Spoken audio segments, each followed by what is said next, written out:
नमस्कार दोस्तों। आप स्वस्थ होंगे, मस्त होंगे। मैं भी श्री राम की कृपा से स्वस्थ हूँ। दोस्तों, एक कथा कहें, कहानी कहें या रियल रामायण संबंधी एक लघु संक्षेप, कुछ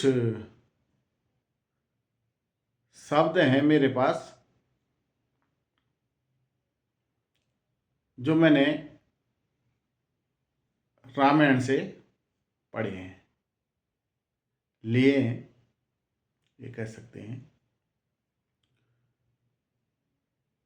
तो मैंने सोचा कि आप लोगों के साथ भी भगवान श्री राम की लीला है, इसको आपके साथ शेयर करना चाहिए और आप लोगों को भी शायद पता हो और पता ना हो तो आप सुन लीजिए।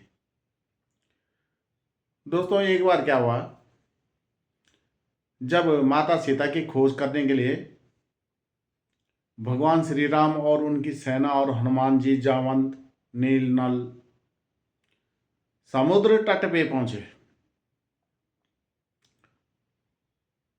यहां भी भगवान राम ने अपनी महिमा गवाही दी।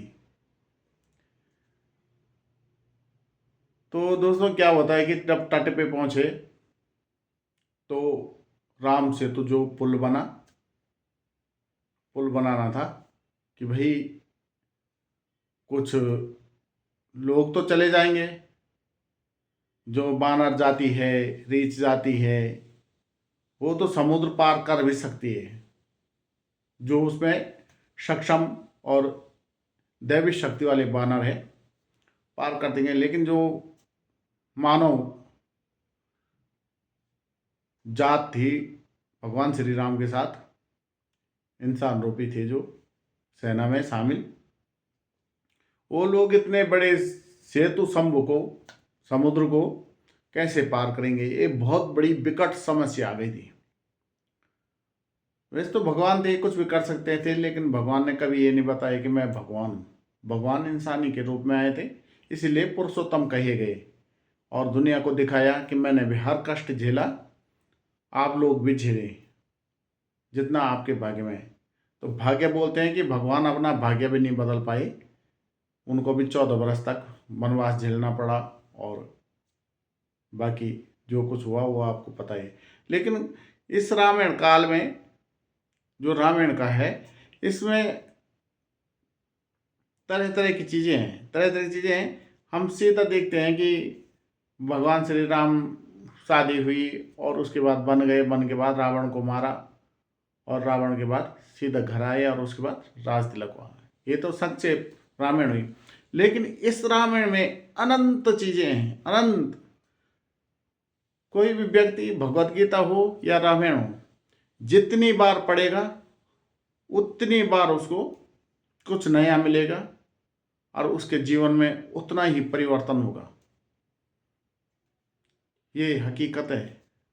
आपका भी, चाहे आपने पढ़ी होगी या ना पढ़ी हो, आप पढ़ के देखें रामायण और भगवत गीता, या सुन के देखें। तो दोस्तों, ऐसे ही रामायण में भी कई चीज़ें ऐसे हैं जो हम लोगों को पता नहीं होती हैं। तो ऐसी चीज़ थी कि जब समुद्र तट पे पहुंचे तो समस्या आ गई, भाई पुल कौन बांधेगा, अब इसको पार कैसे किया जाए। तो फिर जामंत जी आए। जामंत जी ने कहा कि भाई हमारे पास नल नील दो ऐसे बानर हैं जो इस समुद्र में पुल बांध देंगे और वो जो भी पत्थर डालेंगे वो पत्थर तरने लग जाएगा और वो पुल बन जाएगा। तो सब बानर, इंसान, रीछ, सब जो है कि पत्थर डाल रहे थे। हर पत्थर में श्री राम लिखा जा रहा था। जैसे ही श्री राम लिख के पत्थर डाल रहे थे, पत्थर तैरने लग जा रहा था। अब भगवान श्री राम को भी मन में सूझी,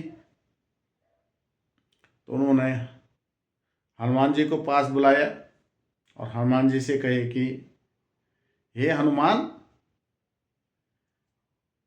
मैं एक पत्थर डालता हूँ तो देखते हैं ये डूबता है कि तैरता है। हनुमान जी ने कहा ठीक है प्रभु, आपकी लीला है, कुछ भी करें। तो भगवान श्री राम ने एक पत्थर समुद्र में डाला, पत्थर जो है कि डूब गया। जब डूब गया तो बोले, अरे हनुमान, ये कपि, ये कैसे हो गया? ये पत्थर डूब क्यों गया? मैं जब पत्थर डाल रहा हूं तो डूब जा रहा है, अब मेरा नाम लिखा हुआ पत्थर तैरने लग जा रहा है। तो हनुमान जी बोले, हे प्रभु, आप तो इस काल में हैं, लेकिन आपका नाम अनंत काल में है, इसलिए आपसे बड़ा आपका नाम है। आप कुछ कालखंड के लिए इस धरती पे आए हैं, फिर आप चले जाएंगे अपने लोक के लिए। लेकिन जो ये राम नाम है, ये अनंत अपार है। ये इस सृष्टि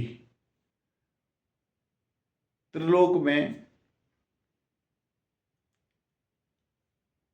हर बार लिया जाएगा, हर काल में लिया जाएगा और हमेशा अमर रहेगा।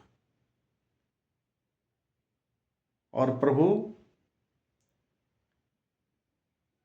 आपका नाम इतना बलशाली है कि आप जहाँ ना भी होंगे, वहाँ अगर आपका नाम लिया जा रहा होगा तो आप अवश्य वहाँ पहुँचोगे। तो इसलिए कहते हैं कि भगवान भी अगर किसी को मिल जाए, भगवान भी अगर दर्शन दे दे, तो नाम नहीं छोड़ना चाहिए, नाम चलता रहना चाहिए, क्योंकि उसी नाम के कारण भगवान मिला है, मिलने आए हैं। तो दोस्तों, अपनी वाणी को यहीं विराम देता हूँ और नमस्कार। जय श्री राम।